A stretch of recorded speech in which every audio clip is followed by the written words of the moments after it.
พายุภาคชีวิต4 คนได้รับความเดือดร้อนอีก 17,000 คน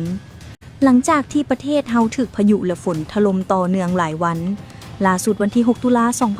2025รัฐบาลได้เปิดเผยตัวเลขความเสียหายจากพายุบัวลอยว่าส่งผลกระทบถึง10แขวงทั่วประเทศมีผู้เดือดร้อน 17,200 กว่าคนและที่น่าเศร้าใจที่สุดคือมีรายงานผู้เสียชีวิต4 คนอยู่แขวงบุรีคำไซไซสมบูรณ์สวรรณเขตและหัวพันแขวงละ1 คนและยังคงมีผู้สูญหายอีก4 คนอยู่เสียงขวาง2 คนหัวพัน1และนครหลวง1 คนจากความเสียหายที่เกิดขึ้นท่านรองนายกรัฐมนตรี